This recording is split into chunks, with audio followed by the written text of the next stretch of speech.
Assalamualaikum warahmatullahi wabarakatuh.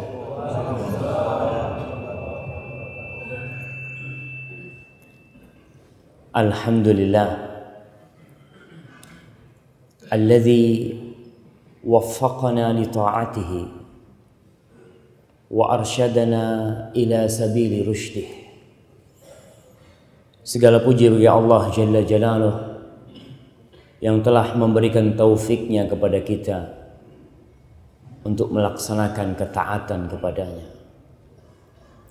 Dia pula yang menunjukkan kepada kita jalan-jalan kebenaran sehingga kita bisa mengikutinya.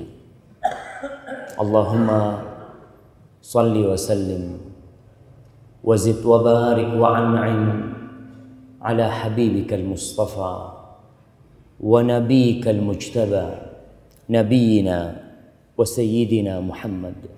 Ya Allah, semoga salawatmu, semoga salammu, semoga berkah dan nikmatmu senantiasa kau curahkan untuk hamba kekasihmu yang kau utus sebagai rahmatan lil alamin, Nabi kita Muhammad sallallahu alaihi wasallam. Dan semoga salawat dan salam itu bersambung untuk keluarga beliau, untuk istri-istri beliau, untuk putra-putri beliau, dan untuk seluruh sahabat Nabi radhiyallahu ta'ala anhum ajma'in. Amma ba'd.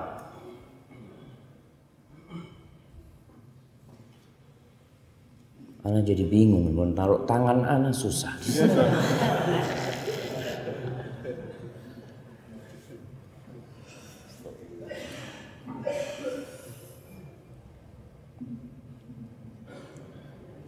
Sini, insyaallah.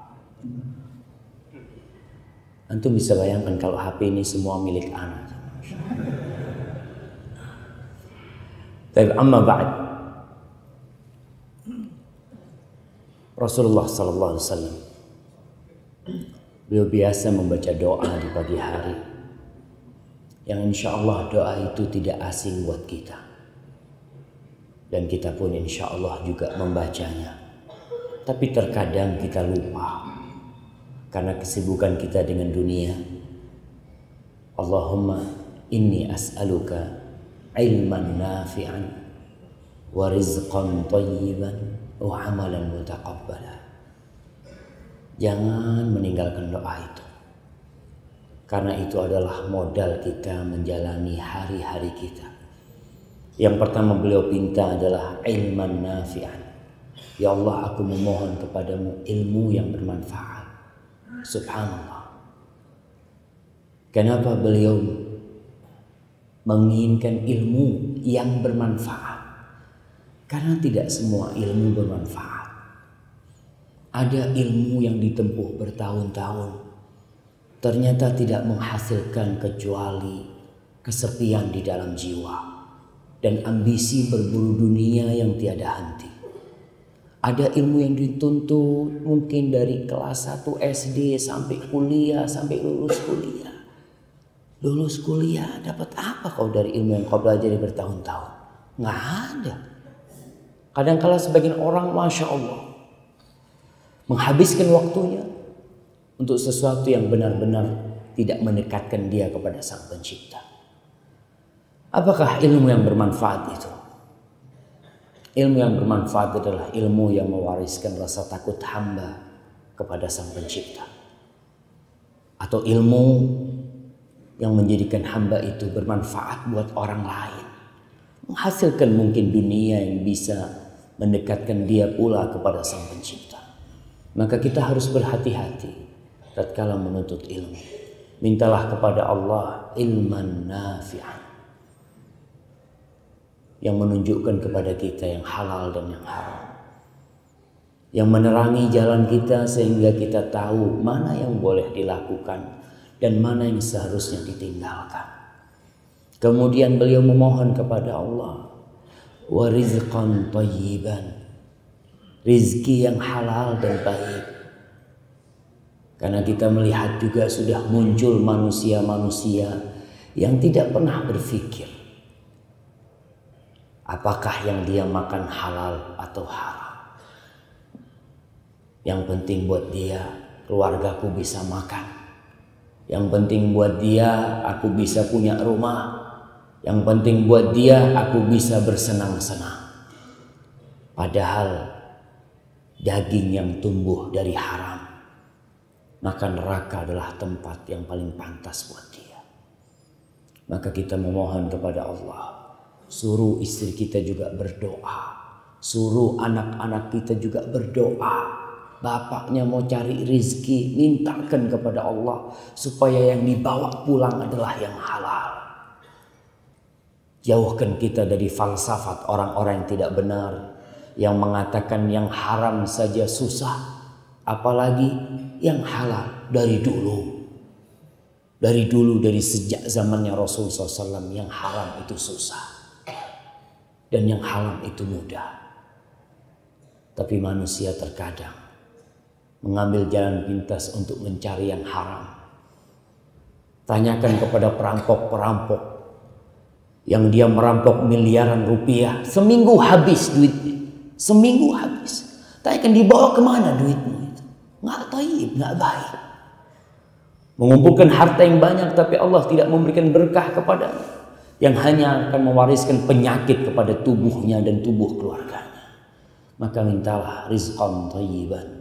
Karena kita memang hidup di dunia ini, kita hidup di dunia, kita butuh ongkos. Jangan cuma duduk di masjid beribadah, berpikir hujan akan turun dengan emas-emas yang turun darinya. Nggak ada. Rasul SAW bekerja, beliau SAW berusaha, tapi beliau juga berdoa memohon kepada Allah rizqan thayyiban. Yang ketiga, wa amalan mutaqabbala, dan amalan yang diterima. Kita ini hari ini mau belajar tentang noda hitam penghapus amalan. Karena memang ada orang yang beramal nggak diterima. Dari pagi sampai sore kerjanya berzikir, kerjanya sholat, baca Al-Quran, belum tentu diterima oleh Allah Subhanahu Wa Taala. Allah Subhanahu Wa Taala berfirman di surat Al-Ghashiyah yang disunahkan dibaca setiap Jumat. Ya, di situ kita juga berusaha tolong nih, kita semua nih umat Islam khususnya yang hadir di masjid ini, difahami itu apa artinya sabbihisma rabbikal a'la sampai akhir, dan hal ataka haditsul ghasyiyah. Tiap Jumat kita dengar tuh. Tapi terkadang tidak ada bekas di diri kita. Lewat aja. Bahkan kalau imamnya baca hal ataka haditsul ghasyiyah, aduh kepanjangan nih bacaannya. Coba qul huwallahu ahad, masya Allah. Ana suka sama imam yang satu ini. Subhanallah jemaah. Karena kita tidak menghayati itu apa yang dibaca oleh imam itu. Allah Jalla Jalaluhu berfirman, ana lihat ini lampunya terang sedikit. Memang kayak gitu modelnya. Kenapa? Masya Allah. Hal ataka hadithul ghashiyah wujuhun yawma idzin khashi'ah amilatun nasibah. Apakah sudah datang kepadamu tentang al-ghashiyah, tentang kiamat itu? Ketika wajah-wajah manusia pada hari itu, mereka dalam ketundukan yang penuh kehinaan. Amilatun nasibah, amilah. Mereka beramal, mereka berbuat, mereka beribadah. Nasibah, capek. Bukan main-main amalan mereka, enggak, mereka capek. Tapi kemana amalan mereka mengantarkan? Tasla naron hamiyah. Amalan yang mereka lakukan yang membuat mereka lelah mengantarkan mereka untuk masuk ke neraka yang panas membara. Subhanallah jemaah. Maka pantas kalau Nabi kita Muhammad SAW senantiasa berdoa meminta amalan mutaqabbala, amalan yang diterima. Kira-kira nih amalan kita diterima enggak? Nabi SAW mengatakan dalam hadis riwayat Tabrani, inna rajula la yusalli salata 60 sanah wa lam tuqbal lahu salah. Ada orang, kata Nabi alaihi salatu wassalam, yang sholat selama 60 tahun sholat, ruku, sujud, walam tuqbal lahu sholat, satu pun sholatnya nggak ada yang diterima, satu pun. Kemana sholat dia? Kata beliau alaihi salatu wassalam, yutimmu ruku'ahu wa la yutimmu sujudahu. Yutimmu sujudahu wa la yutimmu ruku'ahu. Sholatnya asal-asalan, asal sholat. Rukuknya sempurna, sujudnya nggak sempurna. Sujudnya sempurna, rukuknya tidak sempurna. Terkadang muncul beberapa manusia yang mengatakan, udahlah, kau nggak usah bicara tentang sholat yang benar, yang penting sholat. Apa engkau tidak membaca firman Allah Jalla Jalaluhu, wailun lil musallin. Orang yang sholat aja celaka. Sholat celaka. Alladzina hum an salatihim sahun. Alladzina hum yura'un. Orang-orang yang lalai dengan sholatnya. Ada orang yang asal sholat, gak melihat waktu kadangkala. Yang penting dia sholat subuh jam 7. Yang penting sholat daripada tidak sholat. Kadangkala seperti itu. Itu bisikan-bisikan syaitan yang kita harus berhati-hati. Bagaimana seorang muslim amalannya diterima, itu harapan kita. Jangan sampai kita lelah, kemudian amalan kita tidak diterima. Maka pada hari ini kita akan membahas tentang apa saja. Bukan apa saja, kita akan bicara tentang satu mungkin dari yang menghapuskan amalan kita, yang menyebabkan sia-sia ibadah kita. Ma'asyiral ikhwah rahimakumullah, Allah Jalla Jalaluhu telah memberikan nikmat yang sangat agung kepada kita, menjadi seorang muslim, memberikan hidayahnya kepada kita sehingga kita jadi orang Islam di tengah-tengah pulau yang mungkin sebagian orang atau sebagian besar orang tidak kenal kepada Allah Subhanahu wa taala. Mereka meminta-minta kepada sesuatu yang dibuat dengan tangan. Subhanallah. Kita enggak. Kita datang ke rumah Allah, kita ruku, kita sujud, kita memohon kepada Sang Pencipta yang menciptakan langit dan menciptakan pulau ini, yang menciptakan ikan-ikan di lautan, yang menurunkan hujan. Kita meminta kepada Dia. Kita tidak memohon kepada benda atau kepada apa yang dibikin oleh manusia. Allah Subhanahu wa taala berfirman, mengingatkan kita atas nikmat besar ini. Afaman syarahallahu sadrahu lil Islam fahuwa ala nurin min rabbi. Apakah orang itu yang dilapangkan dadanya untuk menerima Islam sehingga dia di atas cahaya?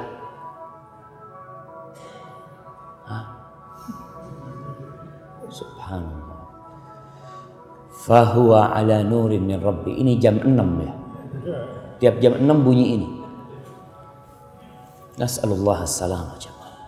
Orang yang berada di atas Islam berada di atas cahaya dari Allah Subhanahu wa taala. Cahaya itu, antum bisa bayangkan orang yang punya cahaya di malam yang gelap gulita, dia bawa senter. Apa senter itu? Tahu senter ya? Bahasa Jawanya sentolok. Wah. Dia punya cahaya itu. Orang pada di kegelapan dia bawa senter. Dia tahu, oh subhanallah, ini yang halal, ini nggak boleh. Dia tahu itu. Dengan Islam.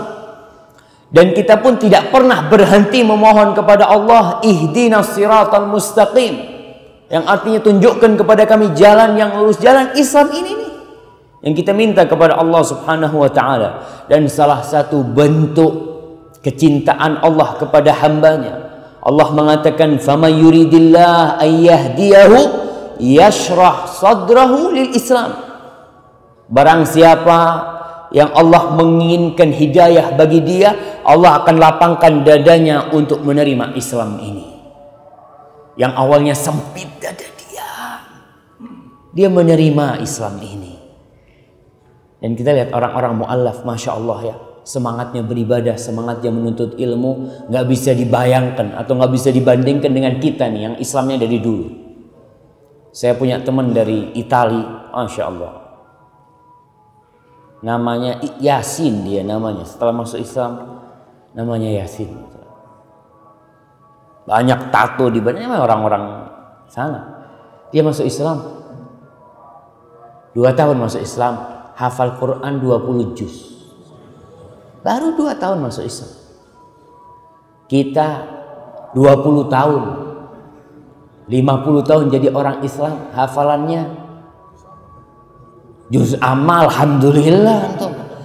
Juz amma itu 10% terakhir yang dihafalkan. Subhanallah. Kadang-kadang nikmat Islam ini kita tidak bersyukur dengan nikmat yang Allah berikan kepada kita. Kita lebih bersyukur dengan nikmat mobil yang Allah berikan kepada kita. Kita lebih bersyukur dengan nikmat rumah yang Allah berikan kepada kita. Padahal semua itu kata Allah, ma indakum yanfad wa ma indallah baq. Semua itu dunia akan habis. Yang kalian titipkan di sisi Allah itulah yang akan kekal dan abadi. Ma'asyal ikhwah rahimakumullah. Agama Islam adalah agama yang dari awal sampai akhir isinya adalah kebaikan. Isinya persaudaraan. Isinya cinta dan kasih sayang. Isinya saling mewasiatkan kepada kebaikan, saling mewasiatkan kepada kesabaran. Agama yang dasarnya adalah tauhid, yang syiarnya adalah mengikuti Rasulullah sallallahu alaihi wasallam. Agama yang sempurna dan paripurna. Agama bukan untuk bangsa Arab. Agama bukan untuk kulit putih. Agama bukan untuk kulit hitam. Tapi agama untuk manusia dan bangsa jin. Itulah agama Islam. Yang agama ini sampai hari kiamat akan bisa dipraktekkan sesuai dengan akal manusia, sesuai dengan kebutuhan manusia. Karena Allah Jalla Jalaluhu mengatakan, Inna dina indallahil Islam. Sesungguhnya agama yang diridhoi di sisi Allah Subhanahu wa taala hanya agama Islam. Dan musuh-musuh Islam berusaha mengadakan propaganda dengan berbagai cara agar orang takut dengan Islam. Propaganda yang dilakukan oleh orang-orang barat umpamanya, mereka takut nih Islam ini di Eropa tiap hari bertambah, terus bertambah, mengurangin orang-orang kafir di antara mereka. Entah berapa jumlah orang yang masuk Islam di sana. Ketika mereka tahu dengan keindahan Islam, ketika mereka mengenal dengan kesempurnaan Islam, maka tidak ada jalan bagi mereka kecuali memeluk agama Allah ini. Allah berfirman tentang kelakuan orang-orang kafir. Bagaimana mereka berusaha untuk memperburuk citra Islam itu. Yuridun ayyudfi'u nurallah biafwahim wa ya'ballah illa ayyutimma nurahu walau karihal kafirun. Mereka berusaha untuk mematikan cahaya Allah. Cahaya Allah ini mereka berusaha untuk mematikan dengan apa? Biafwahihim, dengan mulut mereka. Itulah propaganda-propaganda mereka. Dengan media mereka, mereka memberikan citra buruk kepada Rasulullah sallallahu alaihi wasallam, kepada para sahabatnya, seakan-akan Nabi Muhammad SAW adalah orang yang zalim, orang yang tidak baik, orang yang mengajarkan kepada keburukan. Subhanallah, tidak pernah Allah menciptakan manusia yang lebih sempurna, yang lebih baik dari seorang hamba yang bernama Muhammad Sallallahu Alaihi Wasallam. Tapi mereka nggak kenal, dibohong-bohongin mereka. Ma'asyiral muslimin, di Belanda mereka membuat sebuah film dengan judul Fitnah. Saya nggak pernah nonton tuh film, tapi dengar aja. Tapi salah satu pemainnya masuk Islam, salah satu aktornya. Dia tuh main film itu nggak tahu, cuma dikasih duit kau main film. Iya main film, fulus, bismillah, dapat. Setelah main film dia bingung kenapa film itu dihujat oleh umat Islam. Apa yang aku lakukan? Mulailah dia pelajarin tentang Islam. Oh, ternyata aku yang salah. Dia masuk Islam dan berangkat umrah, berangkat ke masjid Rasulullah Sallallahu Alaihi Wasallam. Subhanallah, ya. Mereka tidak kenal, maka tugas kita bagaimana mengenalkan agama Allah ini kepada mereka. Kita berbicara tentang penghapus amal. Kenapa? Karena memang jangan cuma belajar tentang kebaikan, Kita kalau belajar cuma kebaikan, kita nggak tahu dengan yang keburukan. Dengan kita belajar keburukan, insya Allah kita dapat membedakan mana yang baik dan mana yang buruk. Hudzaifah ibnul Yaman, sahibu sirrin Nabi sallallahu alaihi wasallam, sahabat yang menyimpan rahasia Rasulullah sallallahu alaihi wasallam. Subhanallah. Nabi memiliki sahabat-sahabat khusus. Di antaranya Hudzaifah ibnul Yaman radhiyallahu taala anhu. Kata Hudzaifah berkata, "Kana an-nas yas'aluna Rasulullah sallallahu alaihi wasallam 'anil khair wa kuntu as'aluhu 'anil syarr makhafat an aqa'a fi." Orang-orang dulu tuh di zaman Nabi alaihi salatu wassalam senantiasa bertanya kepada Nabi tentang kebaikan. Mereka tanya, ayyul amali afdal, amalan apa yang paling afdal? Nasihatkan kepada aku ya Rasul. Kita lihat pertanyaan-pertanyaan sahabat Rasulullah SAW. Wa kuntu as'aluhu 'anil syarr. Tapi aku beda sama mereka. Aku kalau tanya sama Nabi tentang keburukan, tentang kejahatan. Kenapa? Makhafata an aqa'a fi. Aku takut aku terjerumus di dalam. Subhanallah. Itu Hudzaifah bin Yaman. Maka kita belajar tentang pembatal amalan itu penting agar kita tidak terjerumus di dalamnya. Kemudian Umar bin Khattab radhiyallahu taala anhu berkata, "Yushiku an tunqada ural Islam atau yushaku an tunqada ural Islam urwatan idza nasha'a fil Islam man lam ya'rif atau man la ya'riful jahiliyah." Hampir saja tuh tali-tali Islam tuh terlepas satu persatu. Kenapa? Beliau mengatakan apabila ada orang yang lahir Islam, yang dia tumbuh orang tuanya Islam, dia alhamdulillah jadi seorang muslim, tapi dia tidak mengenal jahiliyah. Dia nggak tahu mana yang jahiliyah, dia nggak tahu mana yang buruk. Sekarang kadangkala tuh anak kita perlu kita kasih tahu tentang bahaya sabu-sabu. Kenapa? Karena kalau kita nggak kasih tahu dia, nanti suatu saat dia dikasih temennya atau apa, nih kau coba nih kata dia. Apaan tuh katanya? Ya cobalah, kau akan merasakan sesuatu yang berbeda kata dia. Dicoba sama dia.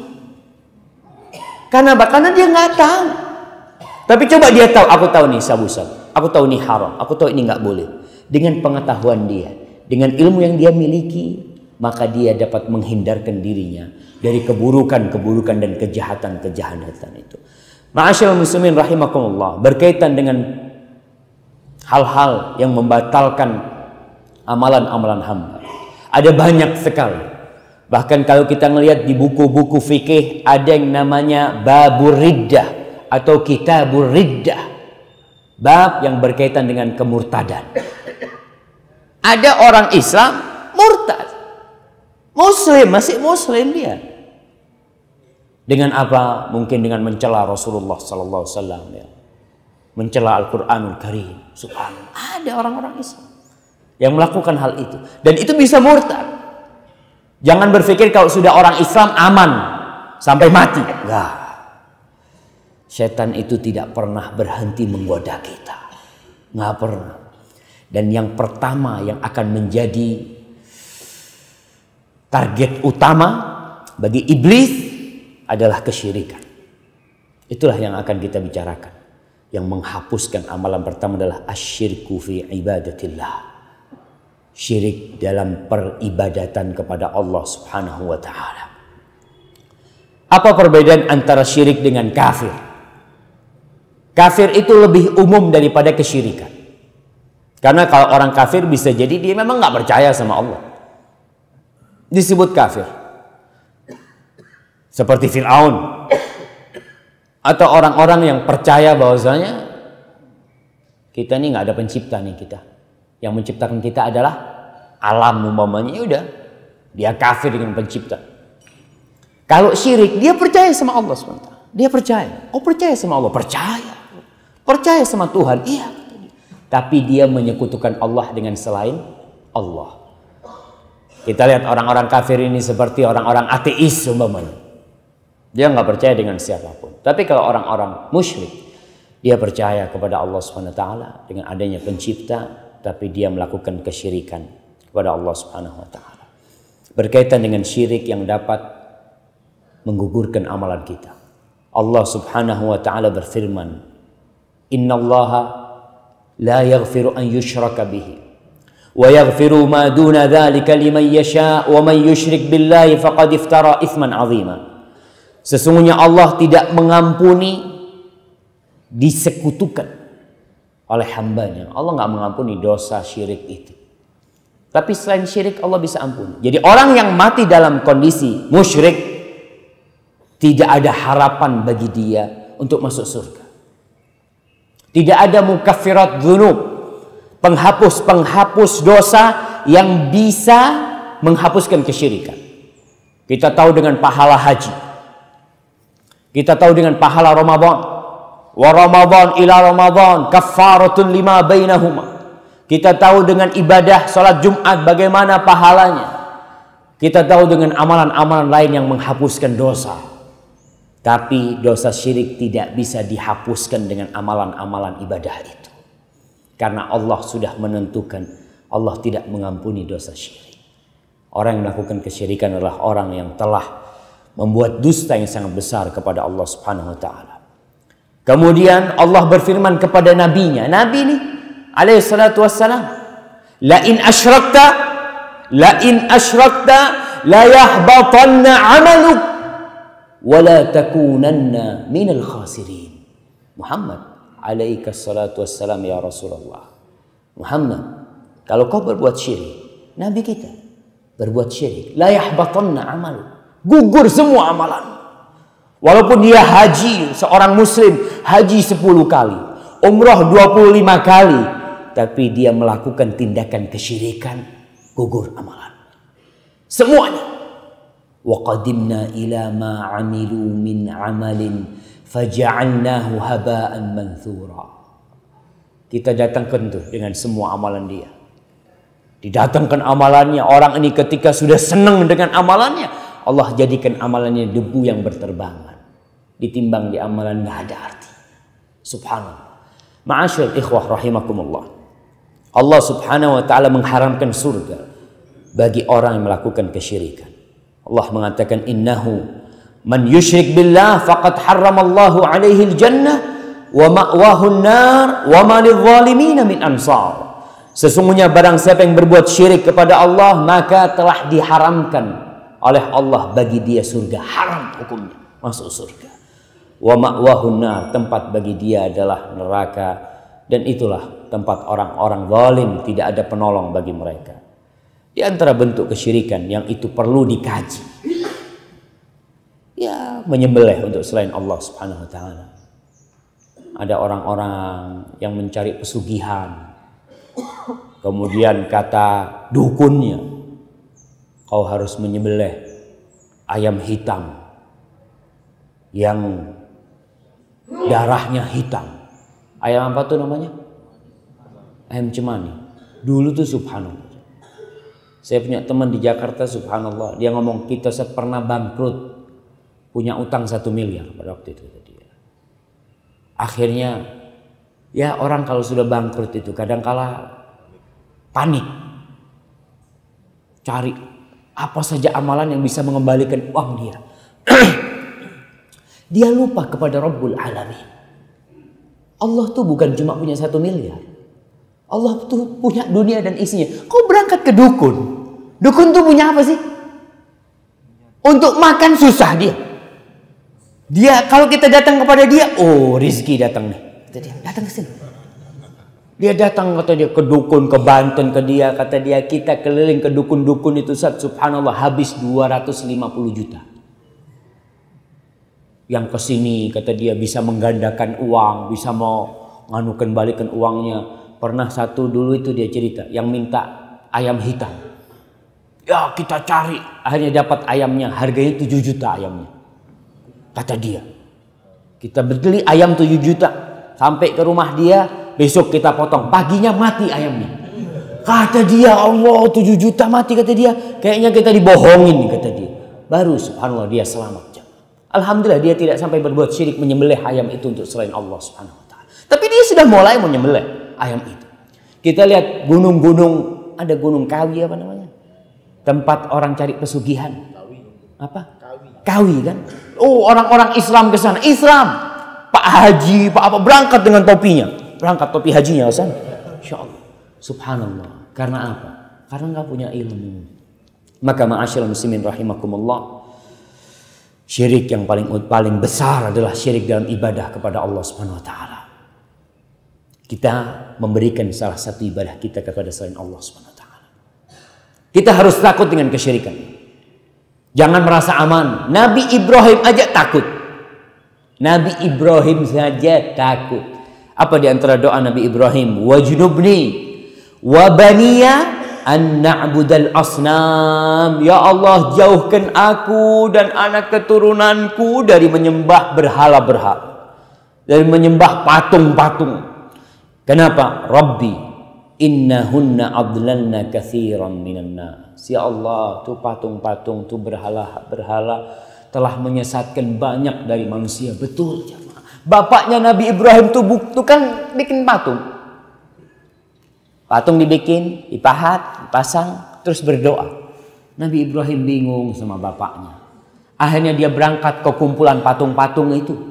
Dia hancurkan semua patung-patung itu, ditinggalkan yang tua. Yang paling gede gitu kan, yang paling gagah gitu kan. Ditanya, Ibrahim, kau yang menghancur. Kota yang paling tua tuh. Bal fa'aluhu kabiruhum hadza. Ini paling tua nih gitu. Coba tanya sama dia. Kata orang-orang, ente nyuruh kita tanya sama patung. Kata dia, laqad alimta ma haula'i yantiqun, kata mereka. Kau tahu mereka ini nggak bisa berbicara. Kok kita disuruh tanya sama patung? Apa kata Nabi Ibrahim? Kau itu kalau sudah tahu mereka nggak bisa bicara, kenapa kau minta sama dia? Subhanallah. Itulah innahunna adlalna katsiran minan nas.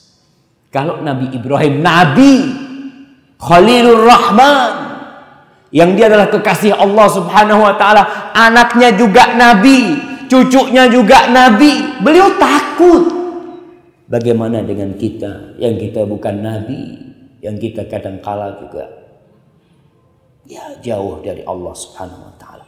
Maka ma'asyiral muslimin, hadis Rasulullah SAW, innaha satakunu fitanun kaqita'il lailil mudlim. Dalam hadis lain beliau mengatakan badiru bil a'mal fitanan kaqita'il lailil mudlim. Cepat-cepat kalian beramal sebelum datang fitnah seperti malam gelap gulita itu. Yusbihur rajulu mu'minan wa yumsi kafiran. Yusbih mu'minan, paginya mukmin, sorenya kafir. Sorenya mukmin, paginya kafir. Ngapain? Yabi'u dinahu bi'aradin minad dunya. Dijual agamanya dengan sepotong dari dunia. Kita perlu takut, apalagi kepada generasi kita yang kadang-kala bacaan di internet adalah tentang syubhat-syubhat. Dia berbicara, membaca tentang penyembah setan. Dia berbicara tentang orang-orang yang tidak percaya dengan Tuhan. Ingin tahu tuh anak-anak. Dia baca di internet. Subhanallah. Disuruh sholat nggak mau sholat. Ada seorang di Jakarta yang ibunya telepon sama saya. Dia bilang, Ustaz, anak saya ini nggak percaya kalau Nabi Muhammad itu ada. Bayangkan. Padahal dia kuliah di UIN. Syubhat yang membuat dia jadi gak percaya. Enggak, kata dia. Gak ada, anak dibohong-bohongin sama cerita-cerita. Seperti kata orang-orang kafir. In hiya asatirul awal. Itu kisah-kisah aja. Maka kita perlu berhati-hati. Jangan merasa aman dari kesyirikan yang seperti itu. Berkaitan dengan ibadah, dengan syirik kepada Allah. Apa yang dikatakan syirik sebenarnya? Ada sebagian orang yang mengatakan, kau itu berlebih-lebihan dalam beragama. Sedikit-sedikit ini syirik. Itu syirik. Enggak, yang syirik enggak banyak sebenarnya. Yang syirik itu sedikit. Tapi yang jadi masalah, kau enggak ngerti bahwasanya itu perbuatan syirik. Sekali lagi, kebanyakan kita nih Islamnya keturunan. Enggak pernah belajar Islam. Belajar sholat dari kitab tuntunan sholat. Ya udah itu, dia tahu Islam. Pelajaran kita di ETSD umpamanya tentang Islam, ya sekadar untuk ujian, selesai ujian, habis. Kita tidak pernah mengetahui tentang Islam itu. Maka tidak sedikit dari umat Islam yang benar-benar nol tentang Islam. Mungkin dia doktor dalam urusan matematika. Mungkin dia profesor dalam urusan kimia. Tapi tentang Islam sama sekali tidak ngerti apa itu Islam. Maka kita perlu memahami apa itu syirik. Dan bagaimana orang-orang yang berbuat syirik kelak Allah ancam dia karena dia akan menggugurkan amalan. Ingat, bukan berarti syirik ini orang itu bukan muslim.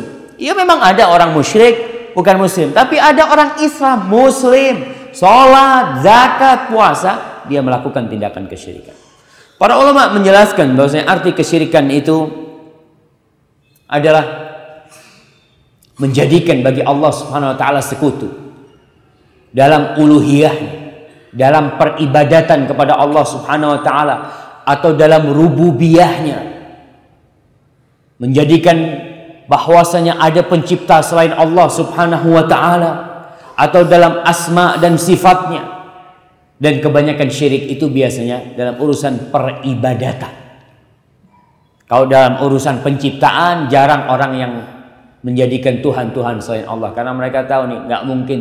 Kalau ditanya orang-orang kafir, orang-orang di Mekah itu yang mereka menyembah patung-patung yang mengelilingi Ka'bah, ditanya mereka itu, wala in sa'altahum man khalaqas samawati wal ard la yaqulunna Allah. Kau tanyakan kepada mereka, Muhammad, siapa yang menciptakan langit yang 7 lapis itu dan bumi ini, siapa yang menciptakan? Apa kata orang-orang musyrik? Allah yang menciptakan. Terus kenapa kau beribadah kepada mereka? Apa jawab orang-orang itu? Ma na'buduhum illa liyuqarribuna ilallahi zulfa. Kita ini ibadah kita ini cuma urusan perantara aja. Mereka hanya perantara antara kita dengan Allah Subhanahu wa taala. Kita nih nggak bisa minta langsung sama Allah, itu nggak bisa, banyak dosanya kita nih. Itu yang dilakukan oleh mereka. Al-Husain, ayahnya Imran bin Husain, ditanya sama Rasulullah SAW, kam ilahan ta'bud? Wahai Husain, berapa Tuhan yang kau sembah? Kata Husain, 7.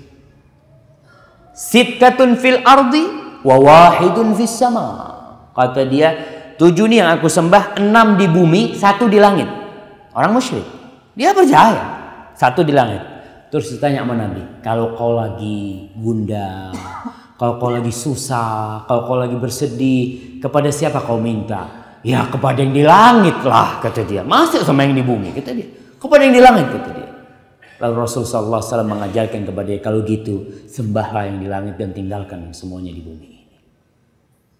Itulah salah satu kesyirikan yang disebut kesyirikan dalam peribadatan kepada Allah Subhanahu wa taala. Dalam beribadah dia berbuat syirik, tapi dalam rububiyah dia yakin Allah itu esa, la ilaha illallah.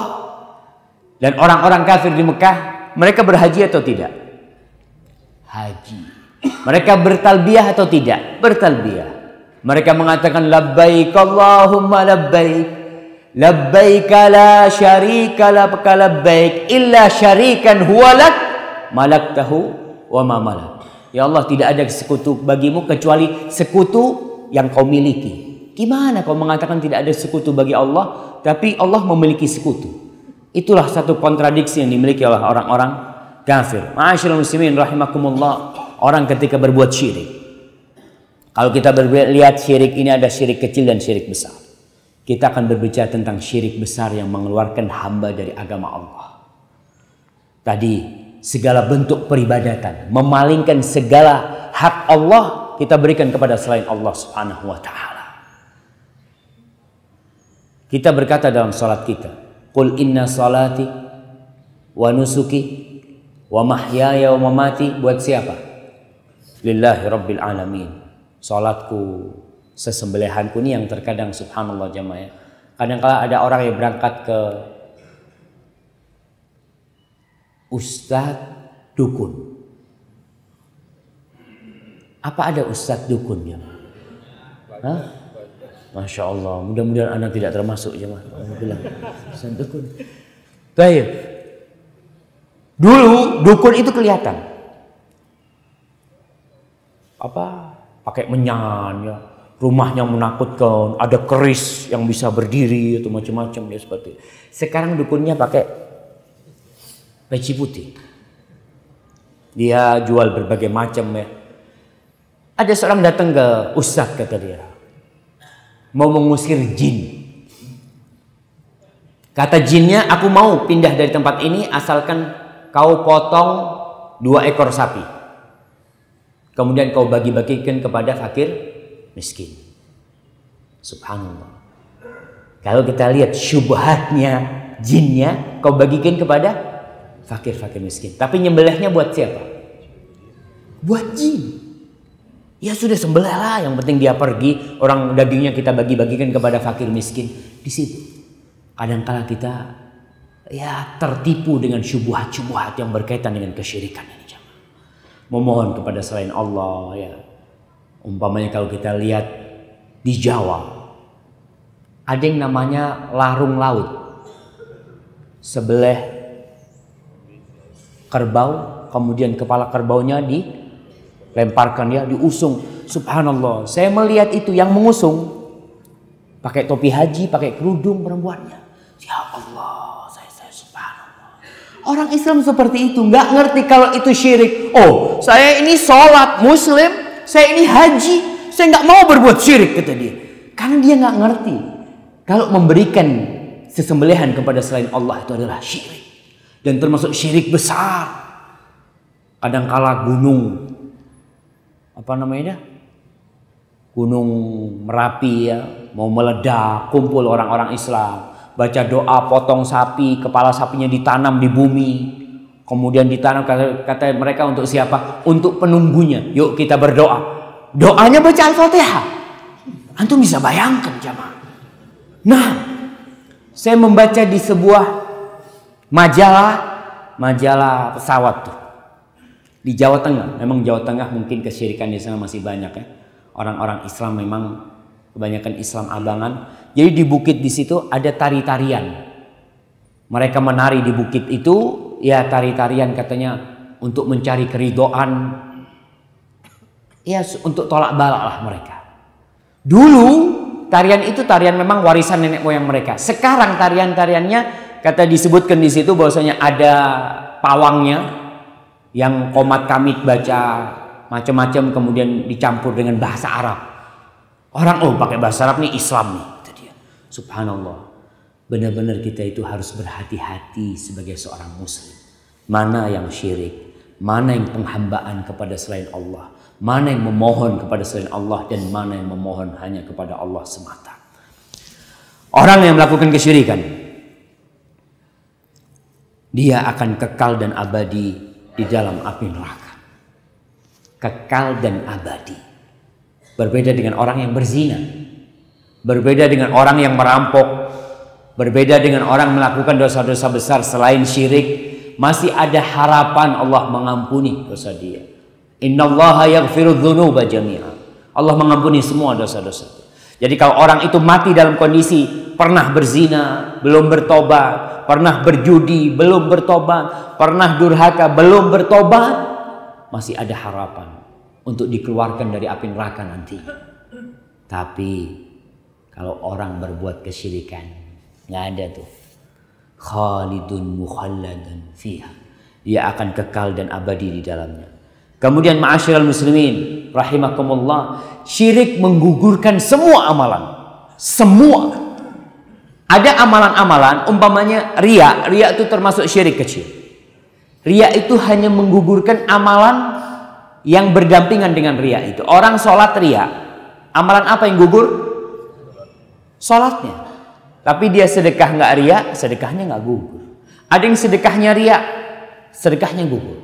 Tapi kalau syirik besar, menyekutukan Allah subhanahu wa ta'ala dengan selainnya, maka akan gugur semua amalannya, sebagaimana ayat yang tadi kita bacakan. La in asyrakta la yahbatanna amaluk, di surat Az-Zumar ayat 65. Dan Allah subhanahu wa ta'ala berfirman, walau asyraku la habita anhum ma kanu ya'malun. Andai kata mereka berbuat syirik, semua amalan mereka akan gugur, semua yang mereka lakukan. Kemudian ma'asyiral muslimin rahimakumullah, apaan? Baik. Tinggal berapa menit waktu Anda? Masih lama kan? Siap. Kemudian orang yang berbuat syirik tidak akan berbahagia di dunia ini. Tidak akan berbahagia di dunia ini. Karena apa? Allah Subhanahu wa taala berfirman, "Alladzina amanu wa lam yalbisu imanahum bidzulmin ulaika lahumul amnu wa hum muhtadun." Alladzina amanu, orang-orang yang beriman dan tidak mencampur keimanan mereka dengan kezaliman. Yang dimaksud dengan kezaliman adalah kesyirikan di sini. Ulaika lahumul amnu, bagi mereka adalah keamanan. Keamanan di mana? Di dunia dan di akhirat. Kita nih di dunia yang dicari keamanan, jemaah. Kita ingin hidup tentram. Kita ingin hidup damai. Kita ingin hidup sejahtera. Bagaimana caranya? Tinggalkan kesyirikan. Tapi orang yang berbuat kesyirikan tidak akan pernah damai hidupnya. Kita lihat orang-orang Islam umpamanya yang mereka mencari pesugihan. Yang mencari pesugihan. Kemudian dimintai tumbal oleh setannya, oleh jinnya di situ. Dia akan senantiasa dalam kondisi takut. Takut senantiasa. Karena setan tidak akan pernah berhenti menakut-nakuti dia. Iblis, jin, dan semua. Jadi setan-setan yang terlaknat itu tidak akan pernah berhenti membuat dia takut. Ada orang berangkat ke dukun untuk mencari pesugihan tokonya. Dikasih sama dukun itu bangkai ayam. Bangkai ayam disuruh tanam di depan pintu tokonya. Ditanam. Subhanallah. Rame tokonya. Berapa lama? Sebulan. Setelah sebulan harus kembali lagi. Minta lagi dia. Itulah penghambaan kepada jin terus. Yang akan membuat hidupnya sengsara karena dia terikat. Tapi orang yang hanya menyembah kepada Allah Subhanahu wa ta'ala. Ulaika lahumul amn. Bagi mereka keamanan di dunia dan akhirat. Wahum muhtadun. Mereka adalah orang-orang yang mendapatkan hidayah dari Allah Subhanahu wa ta'ala. Ma'asyiral muslimin rahimakumullah, kesyirikan akan menghalalkan darah seorang yang berbuat kesyirikan itu. Seorang mukmin yang berbuat kesyirikan, dia akan murtad, akan keluar dari agama Allah Subhanahu wa ta'ala. Maka dia akan menjadi halal darahnya. Tapi perlu diingat, berkaitan dengan urusan darah haram atau haram, darah itu halal atau haram, ini satu hal yang sangat detail sekali pembahasannya. Karena ada orang mengakni orang ini berbuat syirik. Model sekarang yang terjadi umpamanya di Suriah. Di Suriah itu munculnya ISIS ini. Subhanallah. Saya membaca ucapan-ucapan mereka. Ketika mereka mengkafirkan seluruh ulama Saudi. Jadi bagi mereka pemerintah Saudi adalah kafir. Kemudian ulama-ulama Saudi semuanya kafir. Tentara-tentara Saudi kafir. Jangan bicara Indonesia jemaah. Kita ini bicara Saudi. Apa kata mereka? Halal darah.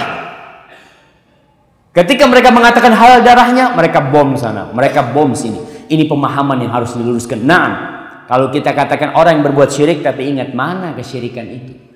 Jangan memiliki standar sendiri. Mengatakan fulan kafir, darahnya halal. Ente berangkat, ente bunuh dia. Subhanallah. Tidak seperti itu. Apalagi yang tidak kafir, yang tidak musyrik.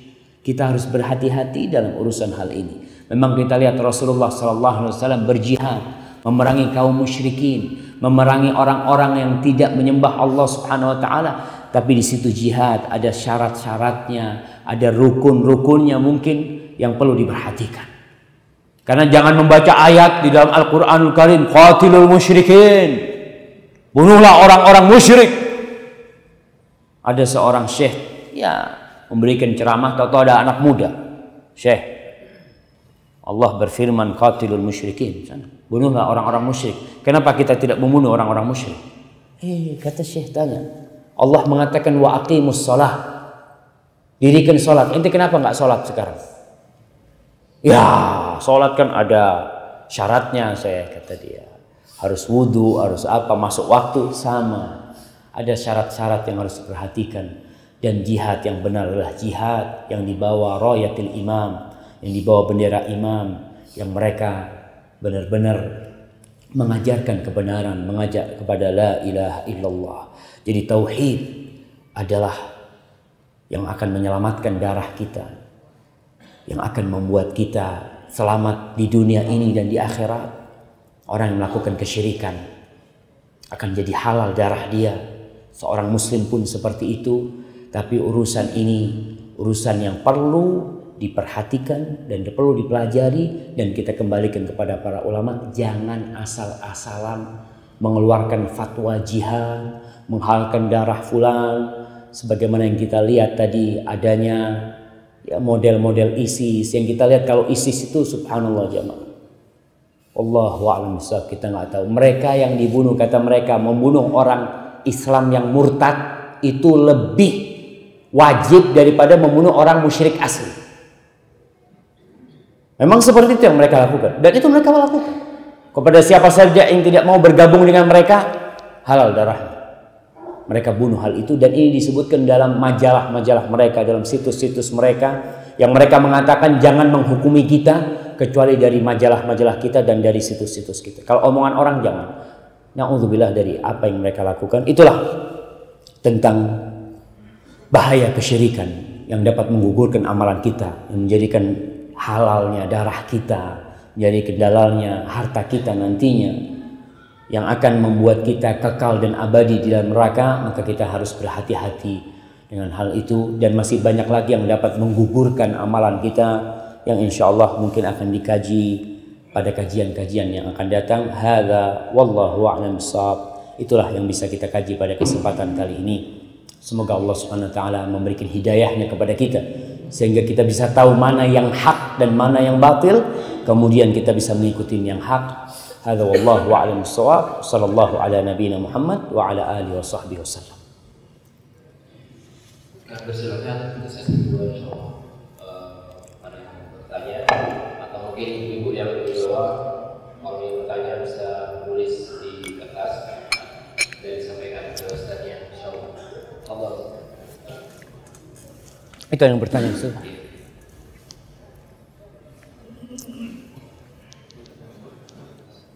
Kalau ada yang bawa kertas boleh silakan ditulis pertanyaannya disampaikan. Insyaallah.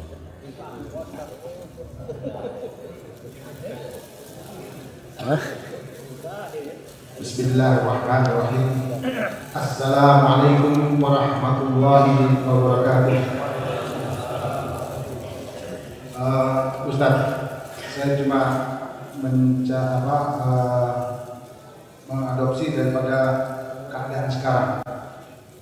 Ini majelis ulama menyatakan sesuatu yang haram, tapi tidak disertai dengan apa yang lalu-lalu. Kalau kita kaji ulang bahwa negara itu mencari dana untuk pembayaran gaji seorang pegawai pemerintah, itu tentunya kita tidak bisa pungkiri lagi bahwa di situ ada barang-barang yang haram. Tapi di sini ada satu kebutuhan dari masyarakat atau rakyat Indonesia, memerlukan kesejahteraan itu atau dalam hal kesehatan. Nah, di sini sekonyong-konyong koder menyatakan itu haram. Oke, kita terima haramnya, tentunya akan diperbaiki dengan sistem apa yang sudah disampaikan, perubahan sistem, akad dan segalanya. Saya cuma minta komentar Ustaz dalam hal ini. Di Madinah atau di Arab Saudi dengan sistem apa yang digunakan untuk mengcover daripada kesehatan umatnya? Ya. Itu aja Ustaz. Terima kasih. Assalamualaikum warahmatullahi wabarakatuh. Waalaikumsalam warahmatullahi wabarakatuh. Subhanallah ya. Kalau berbicara tentang Majelis Ulama Indonesia, kita harus tahu bahwasanya Majelis Ulama Indonesia ini lemah sekali. Saya sempat ke Majelis Ulama Pusat, bertemu dengan beberapa ketua Majelis Ulama pada waktu itu. Saya tanya, Majelis Ulama ini hidupnya dari mana? Karena kebetulan waktu saya nulis disertasi itu berkaitan dengan peran lembaga Islam dalam membendung pemurtadan. Majelis ulama punya peran, tapi lemah sekali. Saya tanya di situ. Kata dia, Ustaz, kita ini cuma dapat dana itu setahun waktu itu dia katakan 2 miliar kalau nggak salah. Cuma itu.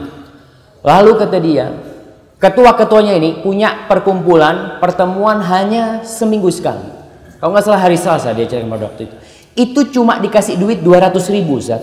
Buat taksinya nggak cukup. 200.000 dikasih. Jadi kita benar-benar tidak bisa memikirkan umat, karena tuh kebanyakan ketua-ketuanya adalah ketua pesantren ya. Mereka harus ngurus pesantrennya. Jadi kelemahan majelis ulama itu mungkin tidak bisa memikirkan masalah umat yang banyak, dan kita selalu menunggu bola. Majelis ulama menunggu bola. Kalau ada pelaporan dari masyarakat ya, mereka datang ke sana baru mereka akan bertindak. Kalau tidak ada pelaporan dari masyarakat ya semuanya sibuk masing-masing. Maka kita harus mendukung majelis ulama dan kita harus doakan mereka juga. Semoga mereka bisa lebih fokuslah dalam memikirkan masalah-masalah umat ini. Karena tadi dikatakan banyak permasalahan yang belum diangkat oleh majelis ulama. Tapi masalah yang hangat-hangat biasanya itu yang diangkat, yang ada pelaporan. Kalau nggak ada pelaporan biasanya mereka diam.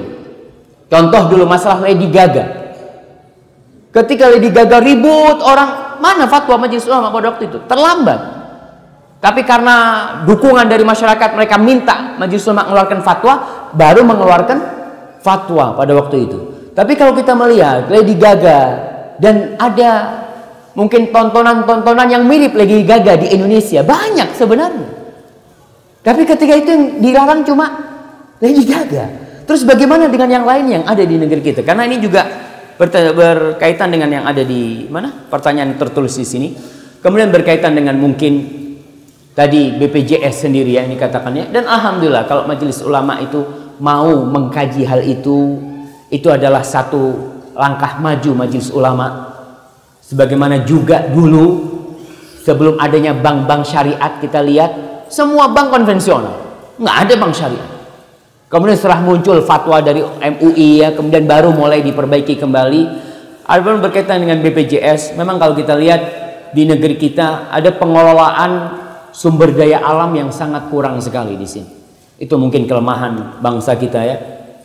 Setelah kita dijajah bertahun-tahun, kemudian datang pemerintahan yang selanjutnya sampai hari ini kita mungkin ada permasalahan di pengelolaan negeri kita sendiri. Sehingga kalau kita lihat pegawai negeri hidup dari mana? Hidup dari pajak kemungkinan. Mereka makannya dari rakyat. Mereka makannya dari rakyat seperti itu. Padahal kita nanti akan minta kepada para majelis ulama untuk membahas tentang masalah pajak umpamanya ke depan ya, supaya memberikan pencerahan kepada umat Islam di negeri ini. Karena kita tahu mayoritas penduduk negeri ini adalah muslim. Yang kita perlu mereka untuk mengkaji masalah-masalah besar seperti itu. Kalau di negeri Arab Saudi, subhanallah, di negeri Arab Saudi itu kalau kita bicara pajak umpamanya, pajak mobil di situ tiap tahun itu kena, kalau mereka katakan memang doribah ya, mungkin untuk penggunaan jalan atau apa, 50 real 1 tahun. Mau mobil mewah apapun 50 real ini 150.000. Jadi sekedar uang administrasi untuk itu setahun mereka seperti itu. Sedangkan di tempat kita kan Masya Allah pajaknya terlalu mahal sekali. Kemudian dengan seperti itu pun ternyata belum bisa mengcover tadi yang kita lihat. Di sana di Arab Saudi kesehatan itu nggak pakai apa-apa. Orang datang, mau orang Indonesia, mau orang Arab, bawa kartu penduduk atau kartu izin tinggal, masuk ke rumah sakit, masuk. Nggak ada ngurus apa? Ngurus administrasi, nggak ada, pakai kartu itu saja masuk. Langsung masuk, nggak ada kartu miskin, kartu apa, siapa saja. Jemaah haji atau jemaah umroh dari manapun mereka datang, kalau mereka datang ke Saudi, cuci darah gratis. Cuci darah mereka gratis. Mau opname 1 bulan gratis. Dari mana hidupnya? Pengelolaan daya alam mereka. Masya Allah mereka seperti itu. Jadi kalau kita lihat memang mungkin di situ yang kita perlu perhatikan, dan mudah-mudahan ke depan ya pemerintah kita akan lebih baik lagi, dan setiap tahun saya lihat memang ada perbaikan-perbaikan ke depan, dan mudah-mudahan di pemerintahan presiden kita sekarang Bapak Jokowi dan JK, Allah memberikan hidayah kepada mereka berdua dan kepada jajarannya sehingga bisa lebih baik lagi. Kalau dikatakan BPJS itu tidak syar'i, mereka mengatakan itu bukan semerta-merta mereka katakan tidak. Mereka itu melalui majelis fatwa, terus mereka berkumpul, lalu mereka melihat ini ada sesuatu yang bermasalah di situ, mereka keluarkan di situ. Karena kita lihat juga BPJS ini kalau dikatakan untuk fakir miskin tidak. Orang kaya pun BPJS. Iya, siapapun orang kaya bisa pilih kelas 1, kelas apa mereka. Maka di situ ada hal-hal yang memang sekali lagi kalau menurut saya tindakan majelis ulama ini perlu didukung dan kita doakan mudah-mudahan ke depan permasalahan-permasalahan lainnya juga dibahas di situ. Ini ada pertanyaan yang berkaitan dengan tadi juga dikatakan rusaknya moral bangsa. Rusaknya moral bangsa. Betul jemaah. Janganlah, jangan bilang bangsa, sebagian. Kalau orang mengatakan halakan nas, orang itu sudah rusak semuanya, maka dia yang paling rusak. Itu kata Rasulullah SAW. Jangan merasakan semuanya rusak, enggak.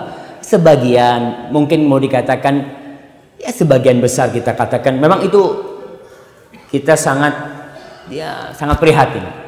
Pendidikan di Indonesia, seharusnya pendidikan ini melahirkan orang-orang yang terhormat, orang-orang yang berkarakter mulia. Dan kita lihat ternyata setelah puluhan tahun orang sekolah berakhir di penjara. Untuk melihat sekarang gubernur-gubernur, bupati-bupati, kemana akhirnya? Ke penjara. Inti sekolah selama 14 tahun ngapain gitu? Kalau akhirnya harus masuk penjara gitu kan. Ternyata orang-orang pintar tidak memiliki karakter ya, sebagian kita katakan tidak berkarakter, walaupun kita lihat Indonesia ingin memajukan pendidikan berkarakter, tapi itu bermasalah sampai saat ini karena tidak adanya dukungan dari semua sisi. Media tidak mendukung. Ini pertanyaannya, merajalela acara tontonan hiburan, musik, film di stasiun TV swasta yang mengumbar aurat. Mengapa tokoh-tokoh agama, terutama pihak Islam mungkin MUI membiarkan tidak melarangnya? Mohon tanggapan tersebut. Subhanallah. Kalau saya lihat sebenarnya mereka mengharamkan, tapi fatwa MUI itu tidak mengikat. Fatwa mereka tidak mengikat. Dalam artian ya media punya media. Kita sebenarnya yang bisa mengontrol media itu. Kita nih. Sebagaimana bank syariat kenapa muncul sekarang? Karena umat yang menuntut. Karena kita ngerti riba itu haram. Lalu kita menuntut nggak mau bank konvensional. Walaupun bank syariat kita mungkin masih belum juga sempurna, masih dalam merangkak, mereka ingin memperbaiki. Tapi kenapa dirubah syariat? Karena ada tuntutan dari masyarakat. Kalau moral kebanyakan orang itu rusak, media ini benar-benar biang, nggak bisa dipungkiri. Na'udzubillah ya. Saya kadang-kala melihat, biasanya nonton TV kita tuh kalau di airport sambil nunggu lihat tontonan-tontonan yang na'udzubillah. Saya sempat melihat ada seorang artis di acara itu meluk fulan. Anak tanya, ini istrinya katanya? Bukan, fan-nya. Ya Allah, anak ngomong. Dipeluk-peluk gitu, dilihat oleh siapa? Oleh anak-anak kita. Oleh tontonan masyarakat umum. Apa yang dari? Oh, kalau seperti ini bagus kalau gitu kayaknya. Na'udzubillah min dzalik. Jadi kalau kita melihat ya memang ulama harus bergerak. Karena kemungkaran itu tidak akan merajalela kecuali tatkala para ulama diam. Tatkala mereka sibuk dengan dunianya. Mereka tidak lagi berdakwah, tidak menyampaikan kepada umat ya. Siapa yang tidak atau siapa yang meragukan keharuman orang-orang yang joget-joget dangdut mungkin dengan auratnya? Siapa yang meragukan hal itu? Yang mengherankan dia. Kadangkala orang pulang haji atau orang punya hajat di Jawa, saya nggak ngomong di sini, itu nanggap dangdutan. Iya, dengan pakaian yang seperti itu mereka nanggap.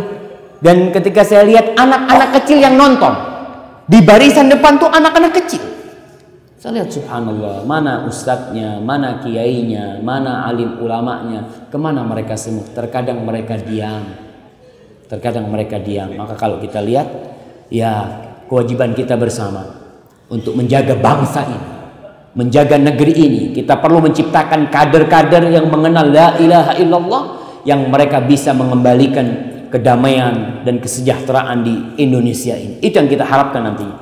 Tapi kadang-kadang orang berpikir, gimana Ustaz, kata dia, Tuh guru ngaji dibayar 200.000 untuk memperbaiki akhlak anak kita. Artis dibayar 200 juta Ustaz untuk merusak akhlak dan moral anak-anak kita. Gimana bakal bisa yang seperti itu? Dan kita melihat itu realita yang nggak bisa kita pungkiri ya. Bagaimana mereka dibayar mahal, sedangkan guru ngaji kita, masya Allah. Kadang-kala kita nih mau daftarin anak kita sekolah ke sekolah agama, umpamanya ngaji TPA, bayarnya di sini berapa bayarnya? Masukin TPA aja. 260.000. Kata, mahal banget kata dia. 60.000. Ketika dia masukkan anaknya ke SD favorit, bayarnya 1 juta. Tenang kata dia. Favorit ini Ustaz, mahal memang. Kalau yang ini Quran dibilang nggak favorit sama dia. Subhanallah, subhanallah. Kadang-kala orang memanggil guru privat anaknya matematika 1,5 juta. Dibayar tuh guru. Manggil guru ngaji kasih 100.000. Alhamdulillah barokah Ustaz, 100.000. Oke, mau gimana? Subhanallah. Nggak, itulah kita kalau memang benar-benar memperbaiki bangsa kita ini, nggak hanya bicara pemimpin, nggak hanya bicara ulama, nggak hanya bicara yang di atas, bicara yang di bawah. Karena tuh pemimpin asalnya dari mana? Dari bawah. Ulama-ulama dari mana asalnya? Dari bawah. Maka sekali lagi kalau dikatakan mungkin ada ulama-ulama yang kurang perhatian, ya mungkin ada sebagian di antara mereka. Memang dulu jamaah pesantren-pesantren itu bengkel. Pesantren-pesantren itu dulu tempatnya anak-anak nakal. Jadi kalau anaknya nakal, apa kata bapaknya? Saya pondokkan. Akhirnya kumpul di pesantren anak-anak bandel semuanya. Pokoknya yang nakal dipondokkan. Iya, subhanallah. Kalau pinter, kalau pinter kok jadi dokter kata dia. Kalau penurut jadi dokter. Kalau nakal jadi ulama. Seperti itu. Allahu akbar.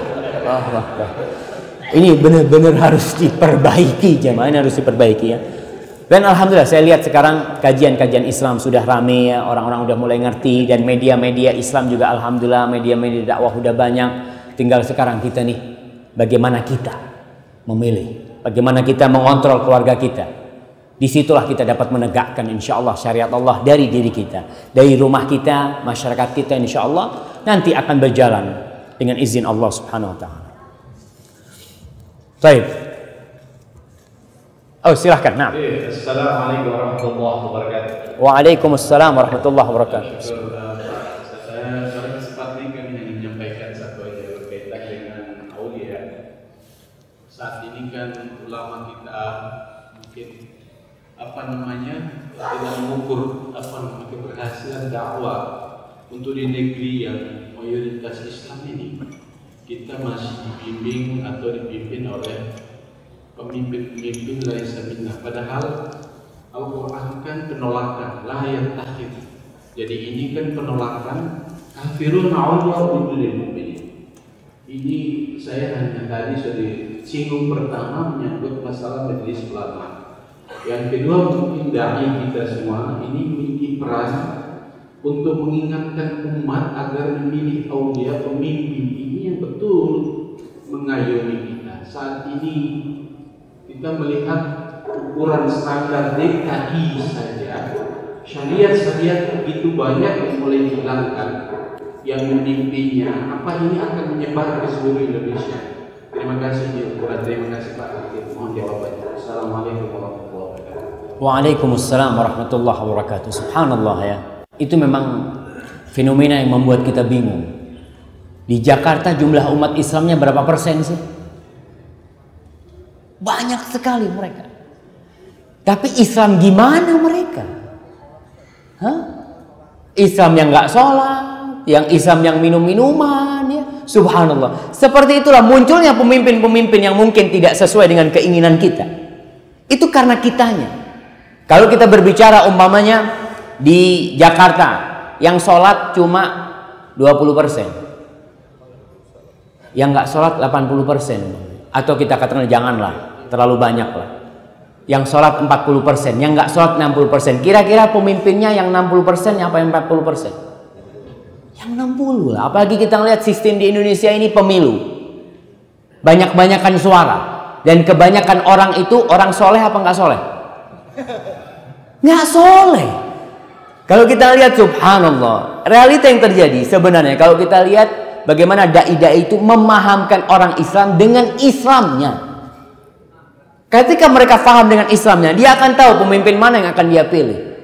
Insya Allah dia akan tahu sendiri. Kalau orang Islamnya udah sholat, dia akan cari pemimpin yang sholat paling tidak. Tapi kalau dia umpamanya pemain judi, umpamanya dia lihat, pemimpinnya ini akan melarang judi, anak nggak mau pilih lah.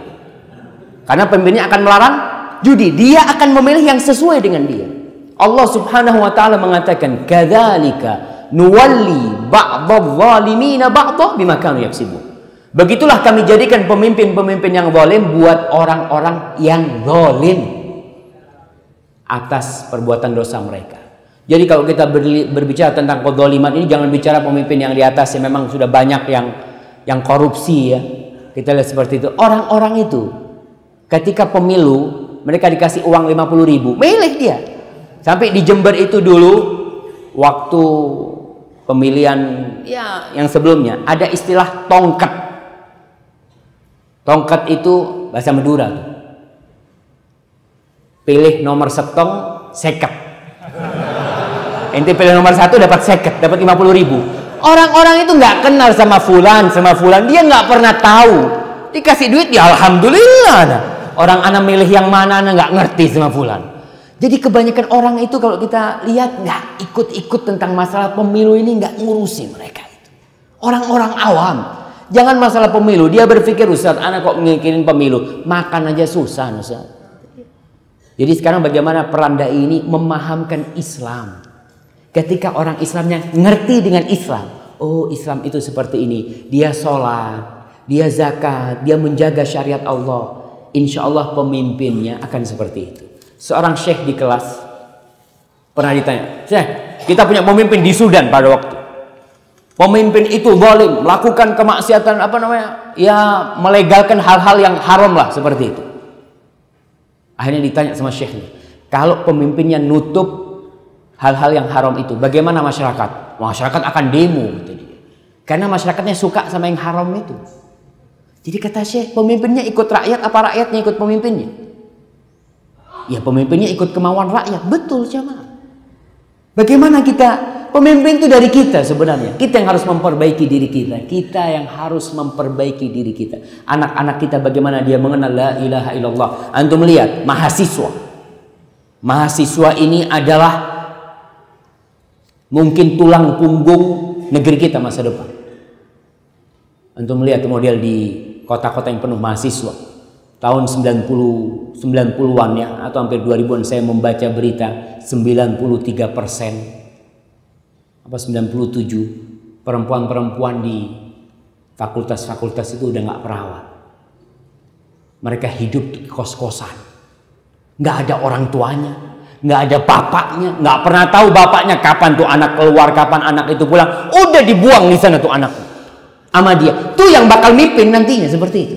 Mereka yang bakal duduk di sana. Kalau ternyata yang bakal memimpin memang seperti itu ketika mereka kuliah, bagaimana kelaknya pemimpin depan? Maka yang perlu dilakukan tadi peran ulama, peran dai, bagaimana memaham kepada umat tentang Islam yang benar, menjauhi dari pergaulan-pergaulan bebas. Tapi kita di sini perang jemaah. Artinya perang ini perang propaganda. Iblis tidak pernah absen. Iblis tidak pernah absen dalam peperangan ini. Dia dengan medianya, dia dengan ya dai-dainya. Kita lihat bagaimana munculnya Islam liberal umpamanya. Muncul Islam liberal. Kemana mereka masuknya? Ke kampus-kampus. Harapan kita umpamanya universitas-universitas Islam memunculkan ulama-ulama, ternyata mereka sudah ya harapan kita sangat tipis sekali dengan mereka.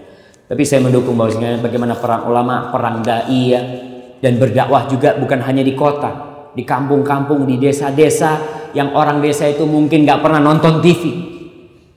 Kadang-kala dakwah kita belum sampai ke tempat sana. Kebanyakan dai-dai itu ngantong di kota-kota besar. Karena kalau dakwah di kampung kadang-kala nggak ada fulusnya di sana. Kadang-kala memang dakwah di sana subhanallah. Makanya harapan kita yang punya rezeki yang hidup di kota, ya berusaha untuk mengkoordinir bagaimana dai-dai yang di desa itu. Karena mereka alhamdulillah masih fresh ya. Mereka bisa diperbaiki insyaallah. Barakallahu fikum. Ini ada pertanyaan tertulis. Ustadz, saya ada tetangga haji, cuman masih melakukan kesyirikan. Ketika saya memberi buku tentang bahaya syirik, dia mencela saya. Bagaimana cara kita menanggapi ini? Sedang sang haji kan mengerti atau banyak ilmunya, namun masih melakukan kesyirikan. Subhanallah jamaah. Banyak di antara kita yang berangkat haji itu bukan karena ilmu, tapi karena punya duit. Bahkan yang punya ilmu banyak yang belum haji. Betul. Kalau kita lihat kebanyakan yang haji, antum lihat ustadz apa orang kaya? Orang-orang fulus yang berangkat haji itu. Karena memang kewajiban itu untuk yang mampu. Yang jadi masalah mereka berangkat haji tanpa ilmu. Berangkat ke sana, mereka melakukan tindakan-tindakan yang mereka nggak tahu. Kadang-kala hajinya apa katanya di sana. Nanti kalau ustadznya subhanallah, seperti ketika talbiyah, labbaik Allahumma labbaik di mobil, talbiyah nih, mutawifnya semua satu bus talbiyah, mutawifnya tidur, semuanya tidur. Ya udah berhenti talbiyahnya, karena dia nggak tahu dengan apa itu ibadah haji. Maka kalau dikatakan tadi mungkin dia lebih ngerti. Ingat tugas seorang muslim itu watawasau bil haqqi watawasau bis sabr. Dia berdakwah kepada kebenaran, mengajak kepada kebenaran dengan cara yang santun, memberikan wasiat. Watawasau bis sabr. Orang yang mengajak kepada kebenaran harus sabar. Harus sabar. Maka nasihat saya kepada orang ini sabar. Rasul sallallahu alaihi wasallam berapa tahun di Mekah berdakwah? 13 tahun berhasil di Mekah berdakwah. Diusir dari Mekah, keluar dari Mekah SAW. Tapi 13 tahun beliau berdakwah, mendakwain kepada pamannya, kepada keluarganya. Maka antum yang punya tetangga seperti ini terus berdakwah ya. Kemudian kesantunan kita, mudah-mudahan dengan mendoakan dia juga, semoga Allah memberikan hidayah kepada dia. Wallahu a'lam bishawab. Subhanallah ya. Assalamualaikum Ustaz. Ada pertanyaan langsung? Nggak ada, Anda bacakan yang tertulis ini ya.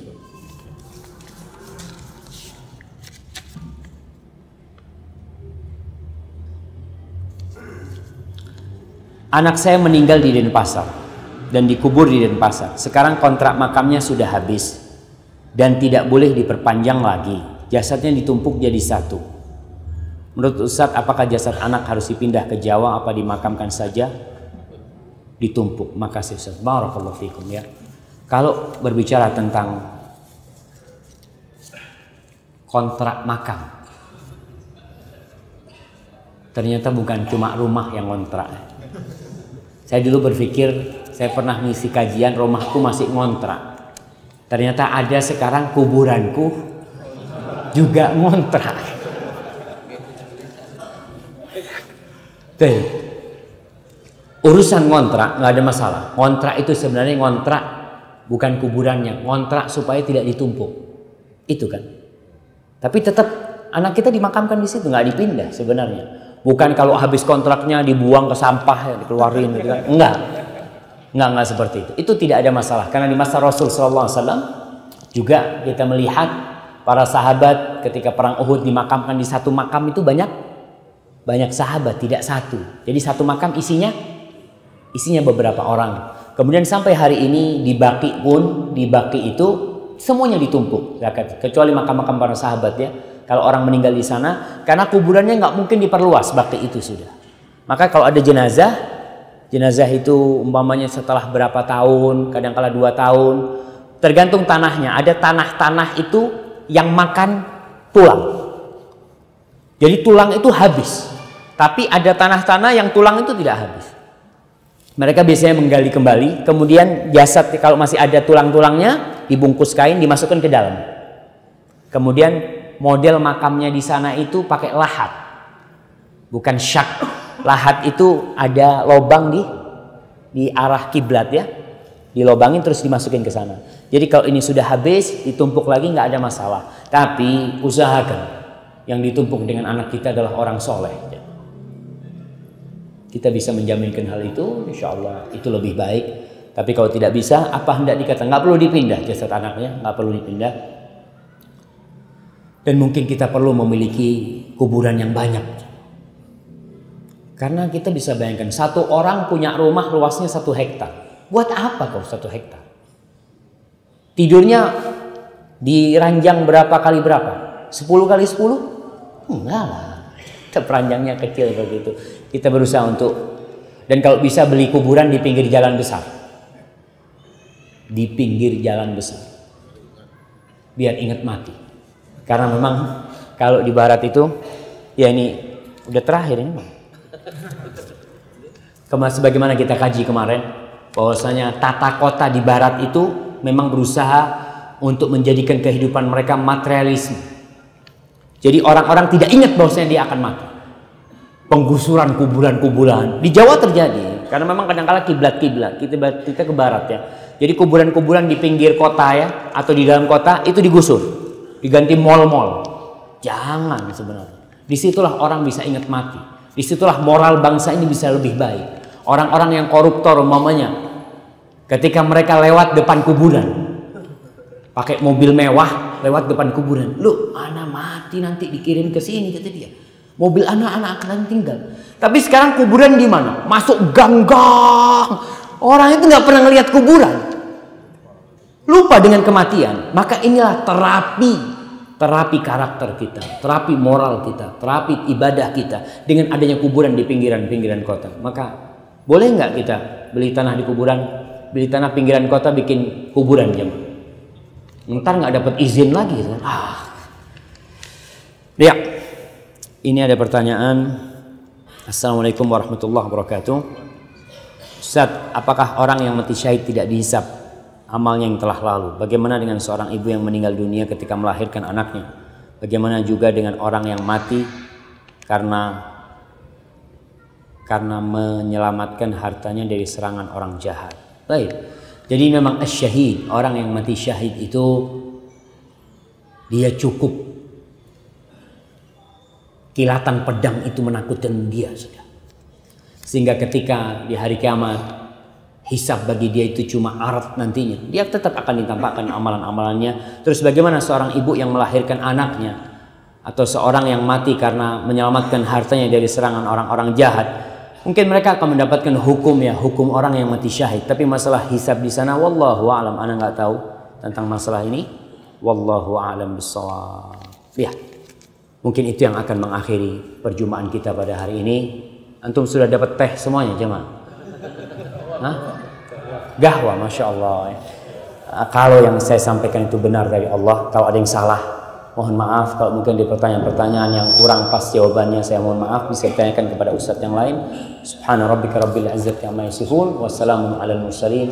Walhamdulillahi rabbil alamin. Wassalamualaikum warahmatullahi wabarakatuh.